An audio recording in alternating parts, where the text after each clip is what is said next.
Between 20,000 and 40,000 years ago, humans in Europe entered into a dark and foreboding gloom, lit their animal fat-fueled lamps, and proceeded to produce artistic masterpieces that, when rediscovered millennia later, led Pablo Picasso to declare modern art had invented nothing. The subterranean gloom encountered by these early artists was nothing substantially different from their everyday existence on the surface above. Outside these caves, in the open air of a world existing under chaotic void-like sky, mankind's early ancestors are reported in myth to have lived in a perpetual twilight, devoid of our current sun. Their world, according to many ancient creation accounts, was permeated by a dull glow that provided barely enough light in which to read your average Paleolithic newspaper. Eduardo Cardona, in a chapter in his book Godstar, titled The Age of Darkness, points to comments made by P. Wheeler on the Japanese creation myth that indicate the universal nature of the Saturn myth as the main construct in this primordial age of darkness. In the earliest legend with which the recital opens, one recognizes the primal myth, the development from a primordial darkness of chaos. This is the Kronos legend in its 1,000 forms, the father of all mythologies, upon which so many peoples have constructed their cosmogonies, while also providing many direct quotes from various world creation myths, including Jewish literature. Cardona cites H. Osborne, whose work on South American mythology also recognized this primeval age of darkness theme. Some mythological cycles feature a primitive age of darkness before the existence of the sun, when human beings lived in a state of anarchy without the techniques of civilized life, an age before the existence of the sun. As noted by Cardona, which descriptions may leave the reader with the mistaken impression that without the sun there was no light at all. Yet this is not quite the case in mythology, and the same creation myths point to the existence of at least a modest amount of light before the coming of the sun, albeit from a different source to our sun. That source was Saturn, the ancient creator god, in his myriad of forms throughout world mythology, and conclusively identified with the planet Saturn. This celestial Saturn was the very same small and weak raven character in the Eskimo creation myth.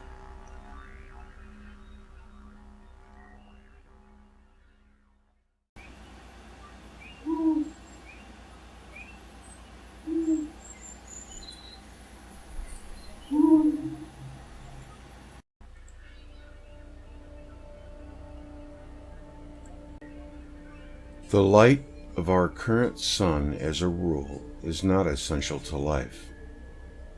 Microbial life can exist in a sunless environment, as can species of deep sea life. While photosynthesis in vegetation works best in the darker red light spectrum, rather than the harsh and bright ultraviolet light of the sun, so it is not inconceivable that life on Earth, as we know it, could have existed and even flourished in a predominantly nocturnal world, provided there was some form of radiated red spectrum light or energy. Most species of animal, including those now long extinct, exhibit high degrees of nocturnal adaptation. Of all the higher creatures currently inhabiting the Earth, human beings are probably the least adapted to a nocturnal environment. Yet traditional mythologies remember a time of darkness stretching out into an unknown antiquity, a time in which the god Saturn, in all his manifestations, was small and weak, a mere shadow of the creative force he was destined to become. As mankind's first remembered source of light, long before the coming of the sun, Saturn is said to have cast its pale light on a world without seasons and devoid of any means for humans to calculate time. Locked in a stationary post that is reported in mythology to have been at the northern celestial realms, the primordial Saturn seemingly drifted aimlessly through the skies on a chaotic heavenly milieu resembling the ebb and flow of a dark ocean. In this state of affairs that is referred to in the opening verses of Genesis, when darkness was upon the face of the deep, and the Spirit of God moved upon the face of the waters.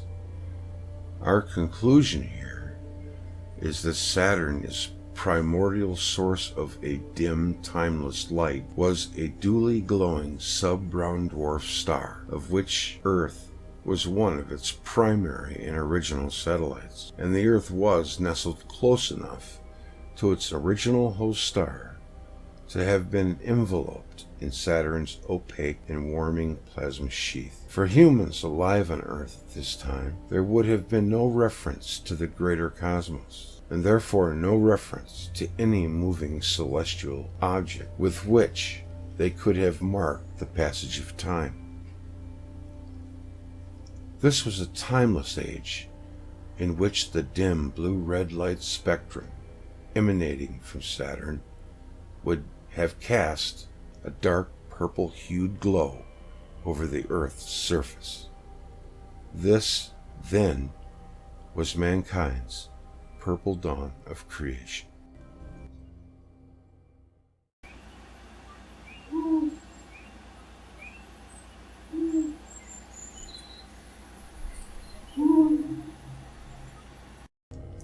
Electric universe physicist Wallace Thornhill has suggested the planets orbiting closely to brown dwarf stars would be the best place to go looking for life as we know it outside the solar system.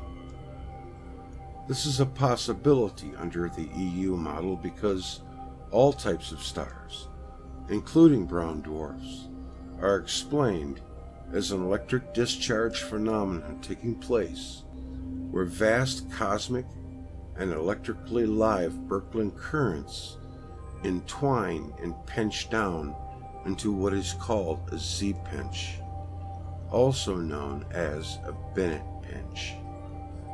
Discovered over 100 years ago, Birkeland currents, or the filamentary gas strings of twisting plasma ropes seen in space, are viewed in the EU model as the galaxy's power lines, feeding electrical power to all of the stars we see in the shining night sky.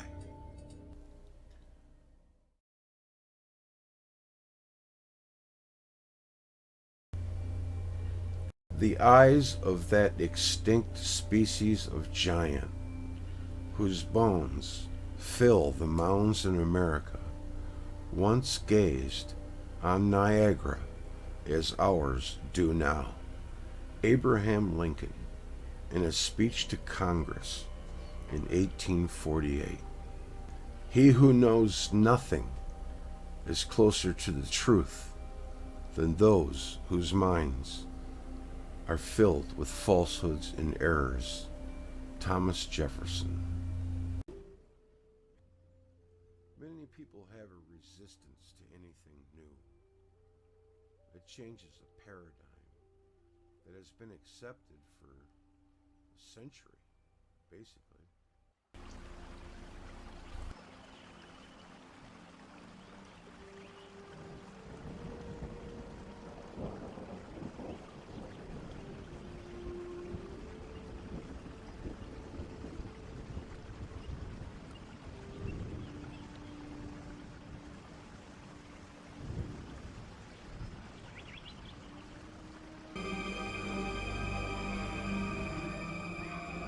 myth of the hero.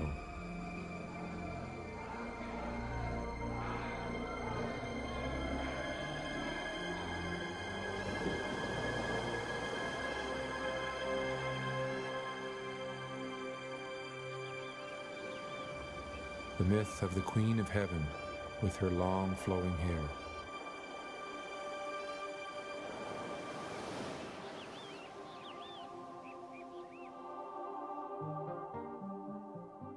There are 100 universal themes, and all are as old as civilization. The stars are set loose, falling into the void.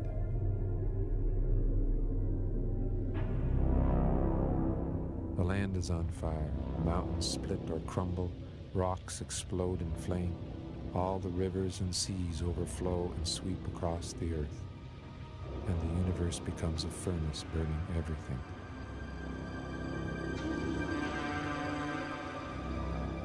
The old Norse poem Völuspá recalls the great catastrophe of Ragnarok, the twilight of the gods. When the terrifying wolf Fenrir, its jaws reaching from heaven to earth, brought forth a brood of howling wolves, and the sun became blood red and vanished.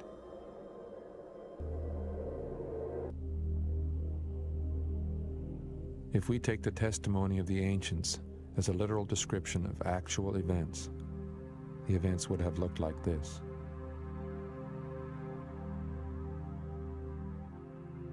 The earth moved in a congregation of planets appearing as immense forms in the sky.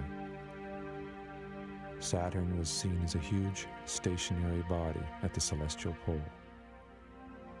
Venus appeared squarely in the center of Saturn, and Mars appeared inside of Venus. Jupiter was there also, but hidden by Saturn. The entire system moved through a diffuse cloud of gas, illuminated by our sun. On Earth, this meant that there was no clear distinction of day and night. At an early juncture, gaseous material or dust stretched from Venus towards Saturn. In periods of stability, these radiating streams appeared as a three-pointed and a four-pointed star-like pattern. Over time, the surrounding cloud dissipated. A more clearly defined cycle of day and night began. A bright crescent appeared on Saturn, created by light from our sun. As the Earth rotated on its axis, the crescent visually turned around the polar center.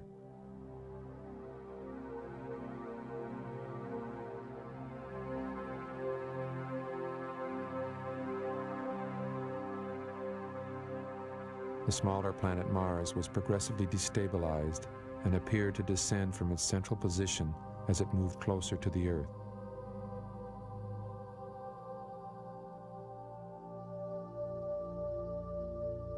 It returned to the central position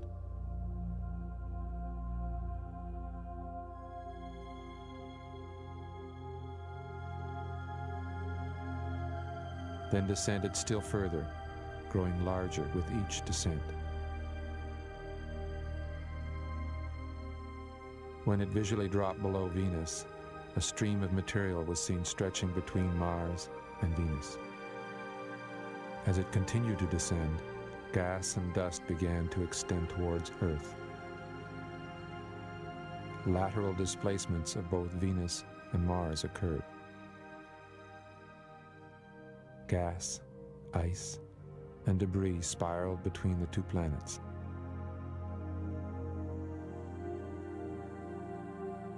Eventually, the spiraling material gathered into a band encircling Venus.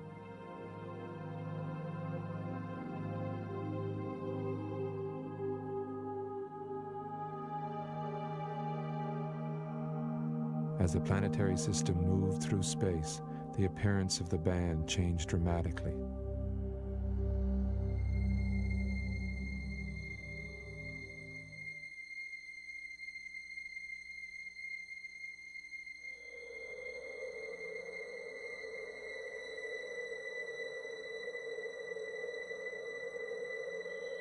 The vertical movements of Mars continued.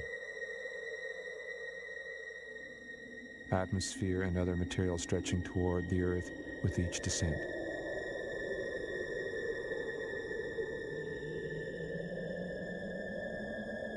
Eventually, this material reached the Earth with disastrous effects.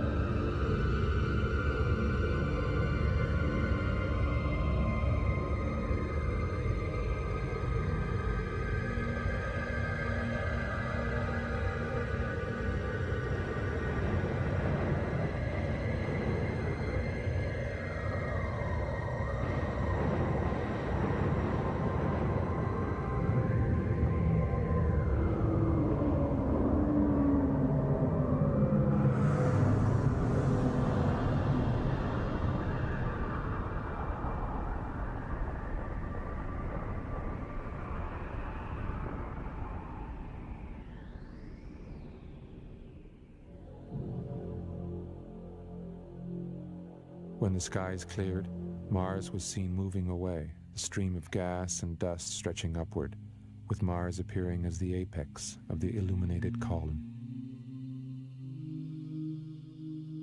The band encircling Venus gradually opened.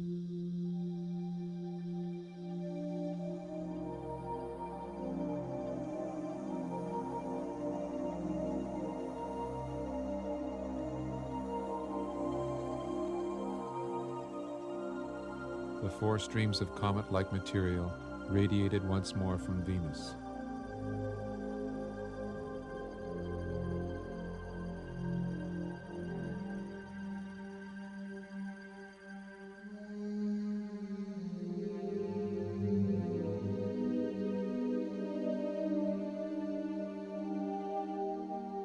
And material stretching from Mars to Earth retreated up the polar axis.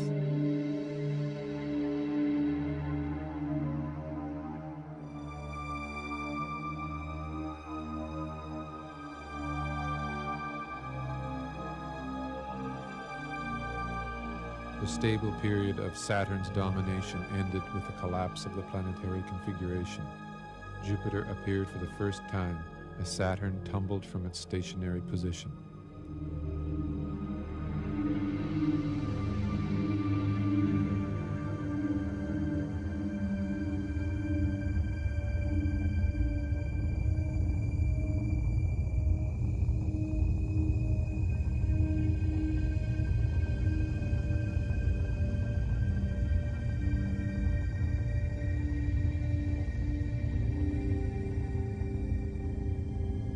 These events were followed by a period of great confusion and upheaval.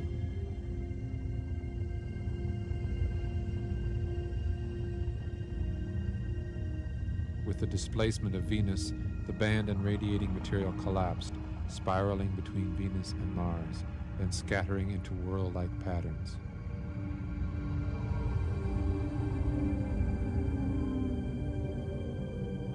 There was a temporary renewal of the configuration, now visually dominated by Jupiter.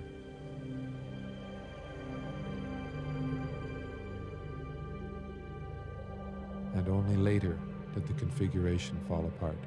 The planet new, more remote equilibrium.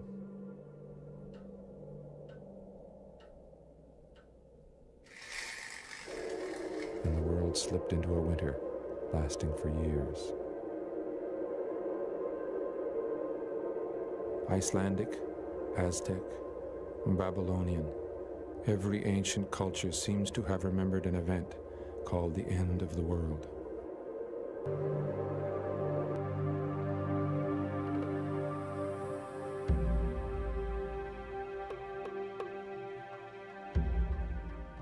The hero was born from the womb of the mother goddess and wore the goddess as a conical crown.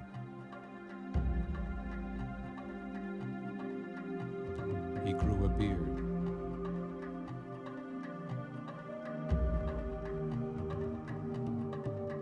His tongue protruded.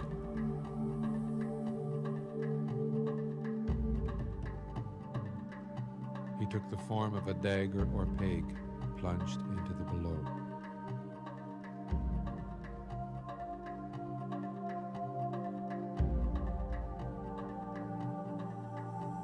The hero consorted with the goddess, re-entering the goddess womb as the impregnating seed, then emerging again in a new incarnation, as both the goddess and the hero broke away from their original axial positions. The reborn Mars wore a spiraling sidelock, which was the goddess herself now taking on her serpentine aspect.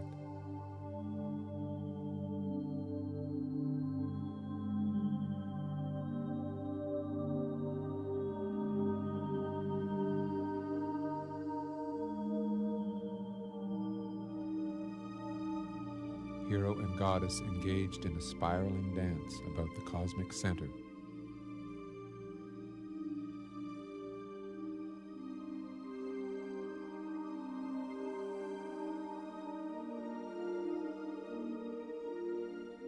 The serpent tail wrapped itself around Venus to produce a band presenting the form of a great eye,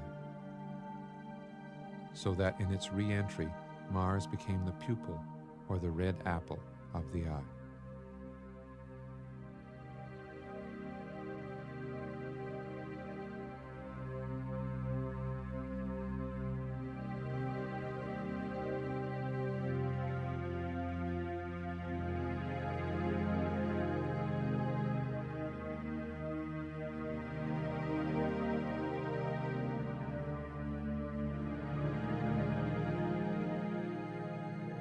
Saturn's golden age was interrupted by Catastrophic, when the enclosure of the gods was sealed shut.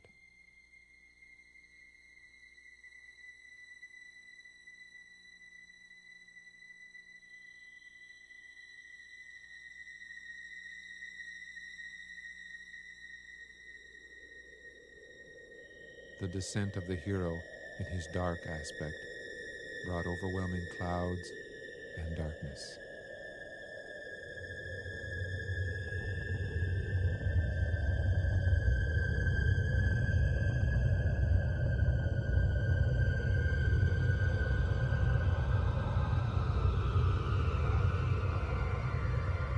This was the underworld journey, the archetypal ordeal of the hero, and for the earth, a deluge of fire and water.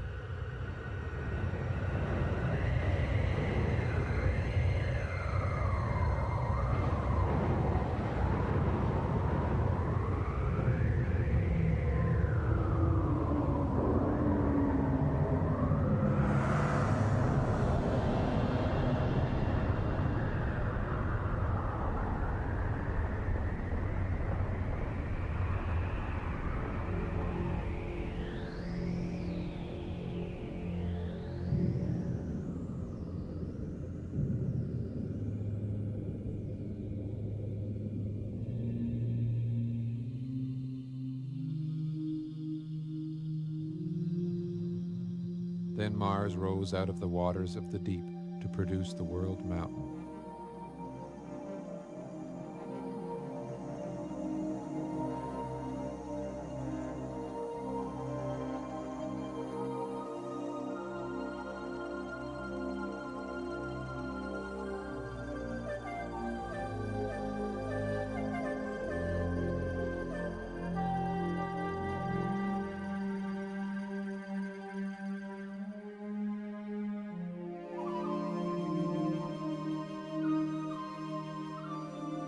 The opened eye of Venus formed the rim of the great world wheel, the fiery body of the encircling serpent.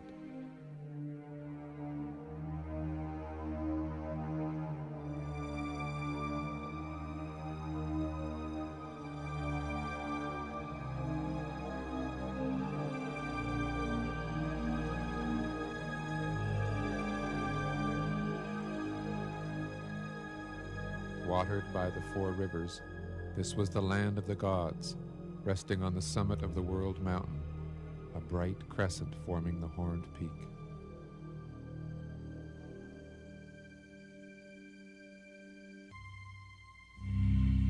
Nothing in the silent motions of Venus or Mars, or the gas giants Jupiter and Saturn, will ever explain the thunderbirds, or winged bulls, or flaming dragons, or any of the preposterous ideas our ancestors attached to these powers.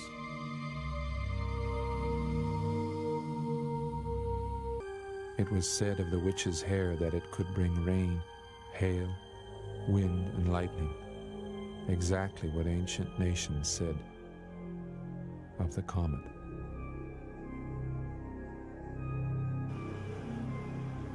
So too the witch's broom. From Europe to Asia, the clump of grass or straw or feathers, the primitive broom or whisk, was an acknowledged symbol of the comet, the planet Venus.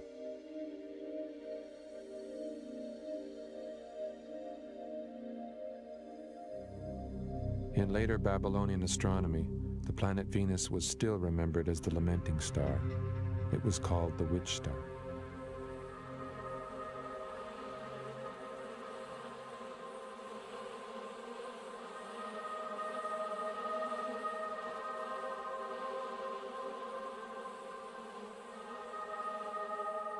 In the Americas, Aztec histories remembered Venus as the great feathered serpent, and they called Venus the smoking star, the very phrase they used for a comet.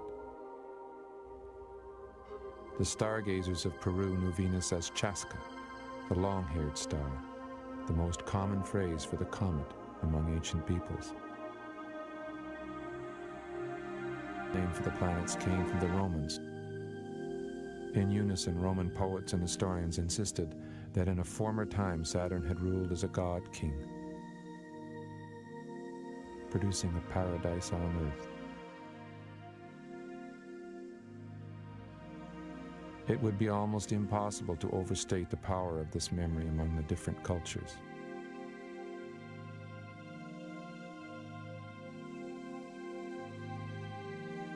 For the Babylonians, the Hebrews, and the Greeks, the most sacred day of the week was the Sabbath, a ritual remembrance of the lost epoch.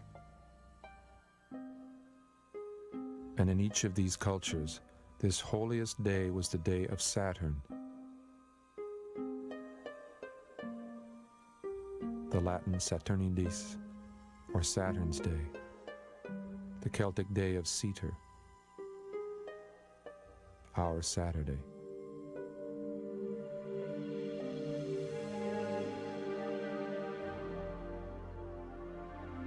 But the Golden Age did not last.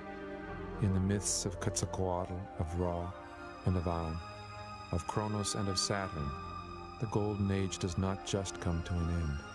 It ends violently.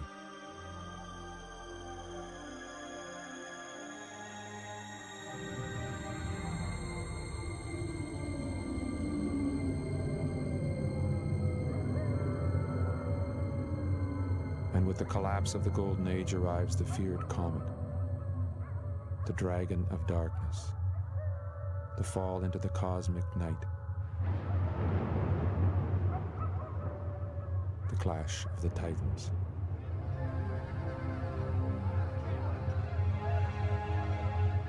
All of the symbols of doomsday.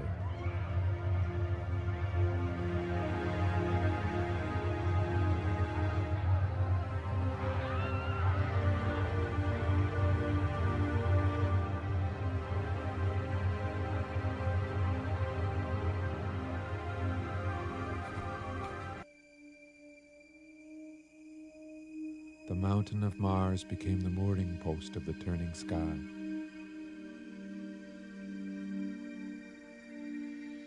The column of wind or water rising along the world axis.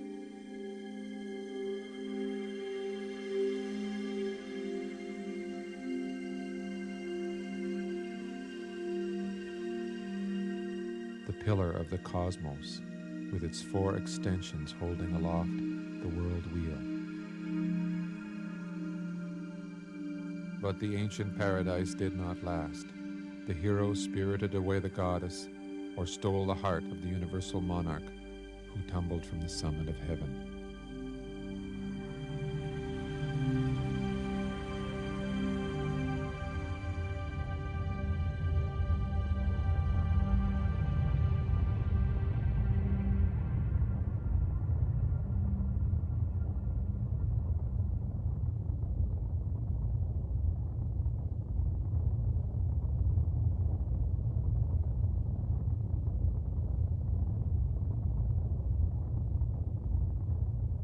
The Golden Age gave way to the cosmic night, when the hordes of chaos were set loose and the doomsday dragon moved about in the sky, a monster created by the twisting forms of Venus and Mars. It was then that the terrible goddess appeared with wildly disheveled hair, lamenting the death of the universal monarch. In the events that follow, the hero will subdue the dragon or pacify the raging goddess. The universal monarch's own son, Jupiter, will be installed in the center of the sky. But the universal monarch has departed, and with his death comes the end of the Golden Age. All that remain are fragments of a collective memory, and hidden deep in the human psyche, a sense of something irrevocably lost, and yet eternally yearned for, a paradise when heaven and earth were one. The death of this paradise was the birth of myth.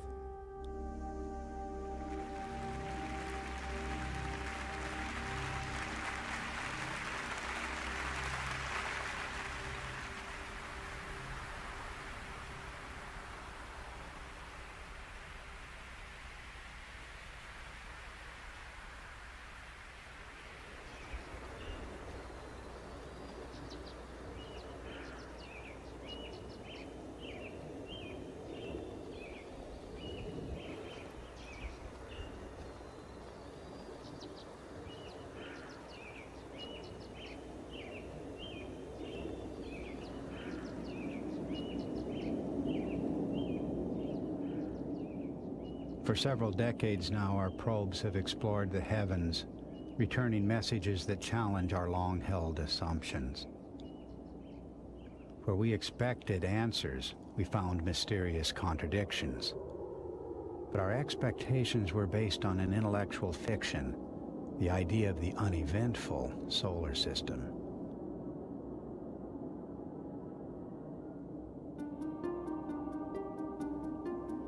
Can we allow for the possibility that our ancestors experienced extraordinary cosmic events, events we've simply forgotten?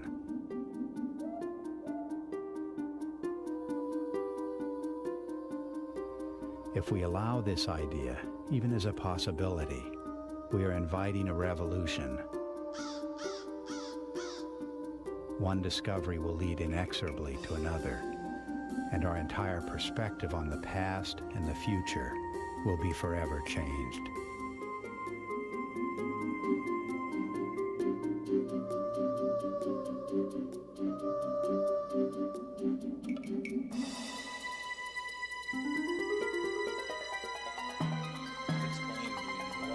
Egypt and the rest of these things that he showed us, all from mythology, all from thousands of years ago. These things clearly were seen by civilizations that never talked to each other from the far corners of the earth. It all just clicked together like a three-dimensional jigsaw puzzle in my mind.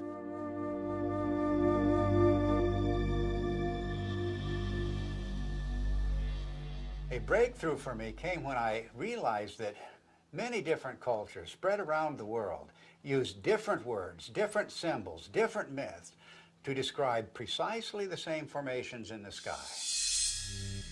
The Ouroboros, or celestial serpent biting its tail, for example, occurs on every habitable continent, but it has no ties to the world we now observe.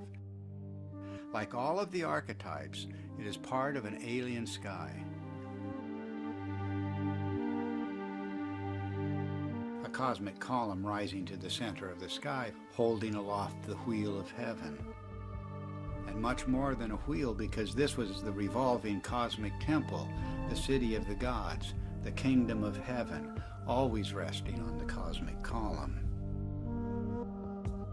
Then there's the image of the four rivers or pathways radiating from the center of the sky out to the boundary, the rim of the wheel. The simplest forms lead you invariably to the full story of world mythology.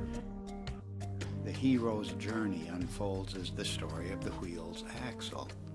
The mother goddess finds her identity in the star at the summit.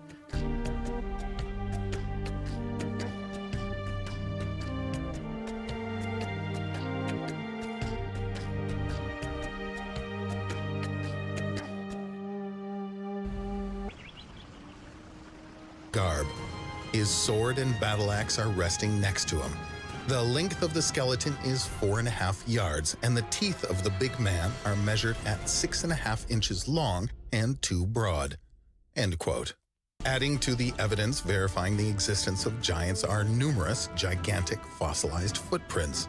For example, an imprint of a human foot 80 centimeters or 2.5 feet in length has been unearthed in Tanzania. Similar footprints of a slightly smaller size, about 50 centimeters or 1.5 feet, were found in the Nevada desert, left approximately 250 million years ago. A series of handprints was found next to traces of dinosaurs near a village in Turkmenistan.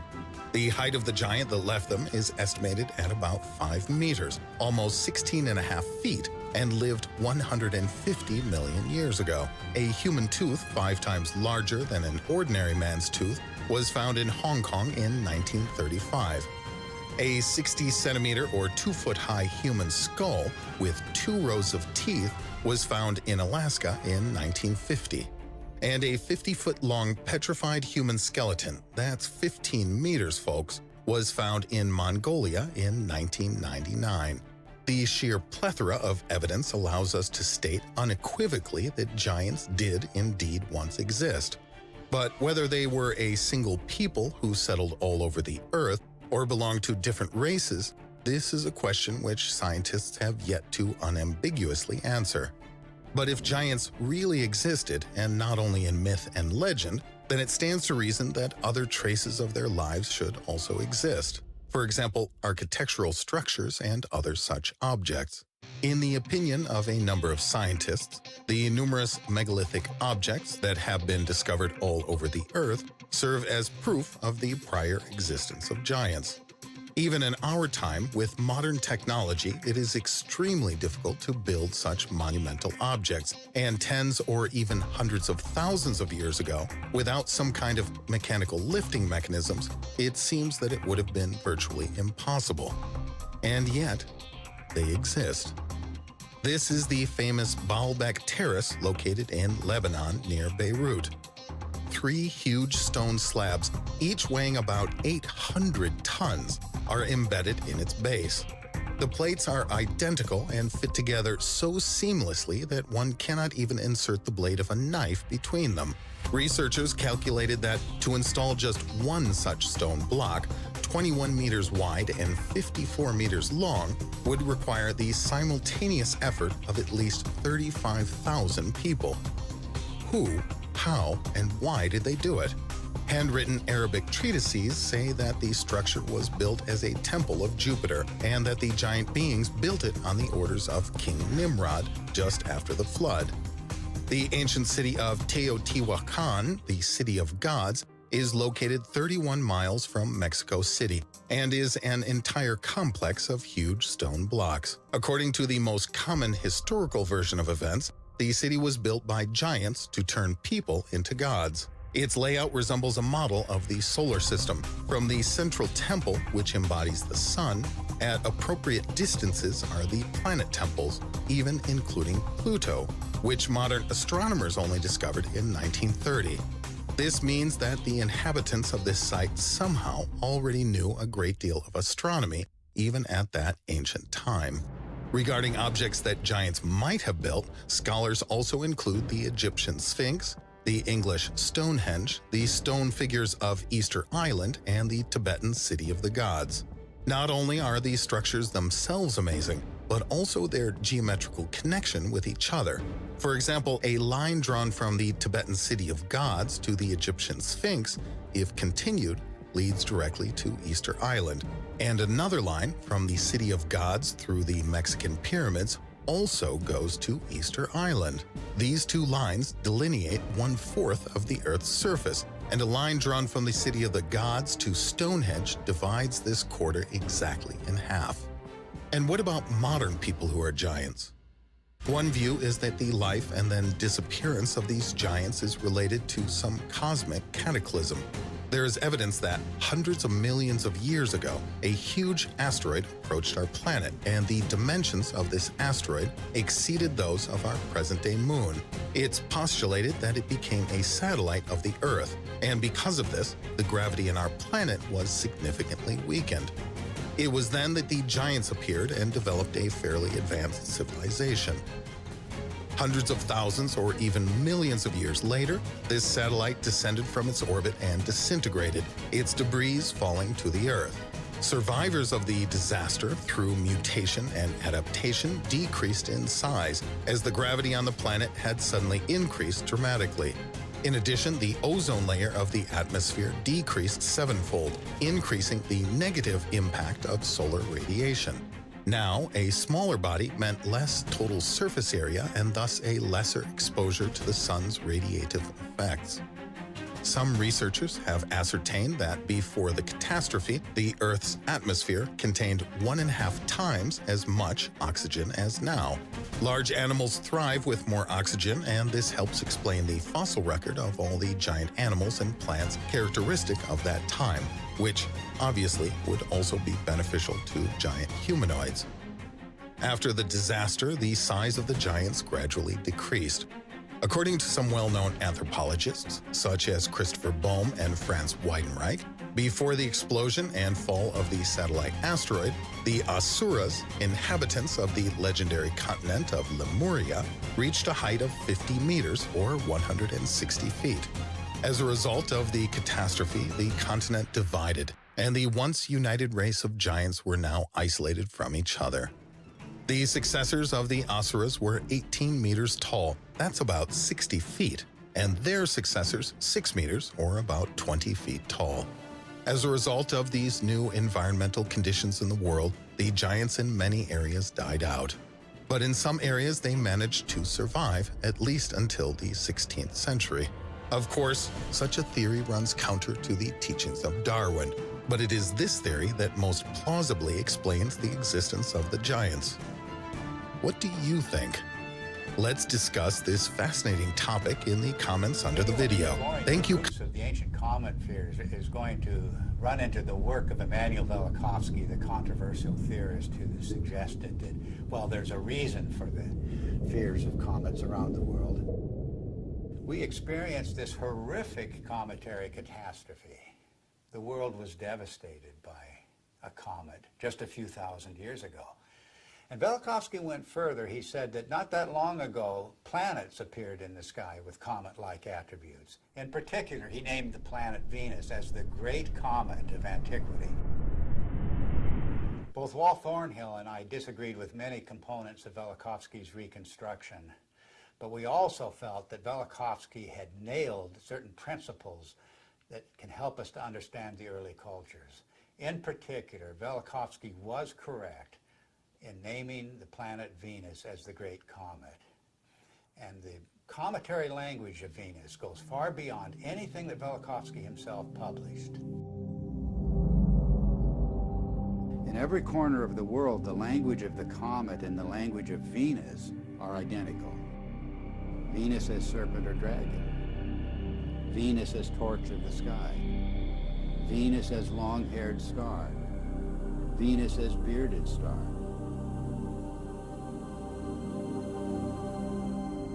The Sumerian goddess Inanna was identified as Venus. She was the Lady of Life.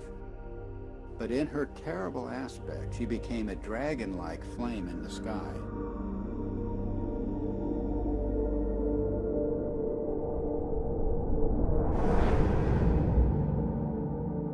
The texts say, like a dragon, you have deposited venom on the land,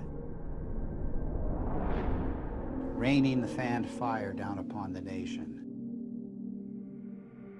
Inanna became a roaring storm. She devastated the land. Mankind comes before you in fear and trembling at your tempestuous radiance, the texts say. Inanna's Babylonian counterpart Ishtar was also identified as Venus. She was the shining torch of heaven and earth. furious and irresistible onslaught. "I rain down like flames," the goddess announces. The Egyptian goddess Sekhmet has the same attributes. She takes the form of the fiery Uraeus serpent. She becomes a flame of fire in her tempest, a star scattering its flame in fire. Sekhmet herself says, "The fear of me is in their hearts, and the awe of me is in their hearts. No one at all can approach her," the coffin texts say. "The streams behind her are flames of fire." The astonishing fact is that goddesses everywhere exhibit this terrifying and cometary aspect. The Canaanite Inat, the Hindu Kali and Durga, the Greek Aphrodite, Athena, Medusa, and countless others.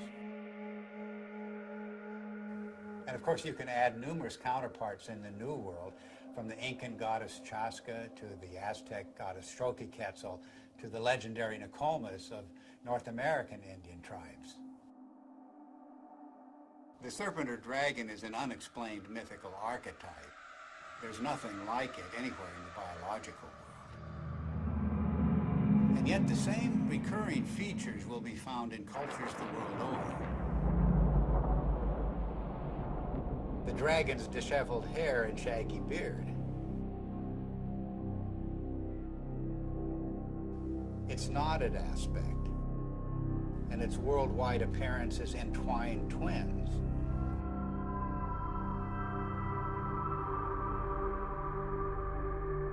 Its fiery or lightning-like emanations, and its effusive feathers. In all of the ancient serpent or dragon images, it's the luminous, filamentary, braided, spiraling, metamorphosing, and destructive aspects that stand out. The very traits of high-energy plasma discharge. The attributes of these mythic monsters remain unexplained only until we see the hairy and feathery attributes of the electric arc in the laboratory. We see precisely the same thing in enhanced images of the Comet's tail. And we see the same thing in the comet-like discharges of distant nebulas. Gases in a vacuum don't behave this way, but electrified plasma does.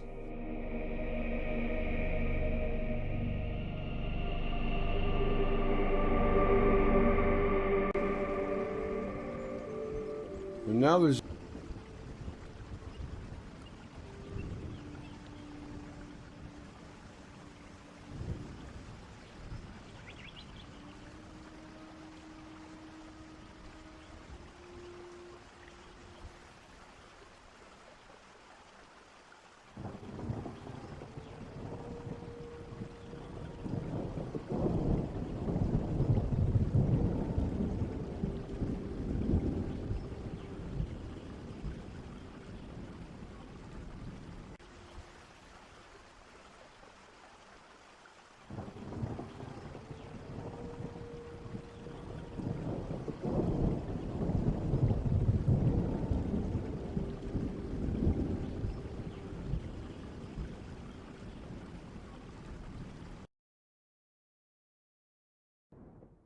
Welcome to Space News from the Electric Universe, brought to you by the Thunderbolts Project at thunderbolts.info. On this series, we have recently presented reports that challenge some of the bedrock beliefs about the history of our planet, our solar system, and the universe as a whole. When it comes to our own world, the fundamental belief system shaping all of modern geology and astronomy is uniformitarianism, or the notion that changes in nature happen incrementally over eons of time. It's the position of the Thunderbolts Project that evidence from increasingly fine data in numerous specialized fields only confirms the hypothesis of recent catastrophic events on our planet and in the inner solar system. In this episode, Bishop Nicholas Sykes explores the question, Is our history far different from that which official science proposes? My previous videos in this series have considered the serious possibility of the science of the modern schools being wrong in areas of cosmology and physics about such diverse topics and phenomena as black holes, the Oort cloud, the composition and genesis of comets, the model of magnetic reconnection, the way the sun and other stars are powered, and Einsteinian relativity, including its restriction of the speed of gravity to the supposed maximum possible speed of electromagnetic radiation in vacua. Science, however, is a broad subject. Indeed, one might adduce from the above, and far from exhaustive catalogue of contradictions that my colleagues and I are claiming that the whole enterprise of science is flawed in principle. It is necessary to deny that deduction categorically. In my view, what we are claiming is that human intellectual and moral error have, especially during the last 100 years, brought about grave flaws in that intellectual structure that in the second decade of the 21st century is being presented in the schools and in the media as settled science. One basic mistake is to ignore the reality that any science may only be regarded meaningfully as settled, and only tentatively at that, when its various theories continue to be open to being tested by experiment and observation. Any science theory claiming that further investigation into it is closed has by that claim unsettled itself. If some new observational or experimental discovery is considered to disturb what was formerly regarded as settled, then the true scientific method will seek to find further resources of observation or experimentation to investigate the issue. Too often one perceives those in their settled science castles pulling up the drawbridges as if new observations, experiments, and science models must be science's enemies, rather than having the possibilities of bringing health and renewal to the great structure of science and science education that our generation is called to bequeath to the future. One of the most long-standing such settled science castles is that model of the Earth's history that may be referred to as Lyellian uniformitarianism. Charles Lyell, 1797 to 1875, who preceded Charles Darwin, 1809 to 1882, and upon whose thought Darwin came to draw, accepting, one supposes, the Newtonian impression of a solar system that had run like clockwork for all of history, laid down the view that whatever past changes had ever been brought about in nature would have been essentially no different than what was observable in the present. And it seemed obvious that in the present time, natural changes were slow. Lyell's model of natural change in course of time overtook older models of catastrophic change accepted by many researchers, and particularly by Georges Cuvier, 1769 to 1832. In more recent times, models of punctuated evolution have been proposed by Stephen Jay Gould and others, but the conditions driving such punctuation are still assumed to have occurred only in periods of time before humans existed. It is therefore by no means altogether surprising that the electric universe model, which envisages catastrophic changes not only before the advent of man, or even only in man's prehistory, but actually within the historical period, has found the drawbridges being drawn up against its advance into the halls of academia. Catastrophe that is long ago and far away is one thing, but the possibility of catastrophe within human history is quite another. Once we accept that, who knows what the geological clock might begin to reveal about our own history, or indeed suggest about the future. Notwithstanding all this, the model of Lyellian uniformitarianism, if we are prepared to be scientific about the matter, should, in the name of science, be subjected to fresh scrutiny. Might not the EU model, which does encompass recent catastrophic change, be a means of renewing the science of our current geological and evolutionary outlook? For the science story of our own day, sticking to a centuries-old uniformitarianism has given us the mantra of no natural catastrophes for billions of years. The electric universe account, on the other hand, tells that such catastrophes must have occurred even within the lifespan of humanity. Let us, at the very least, put the two accounts head to head, ponder the matter, and learn. For continuous updates on space news from the electric universe, stay tuned to thunderbolts.info.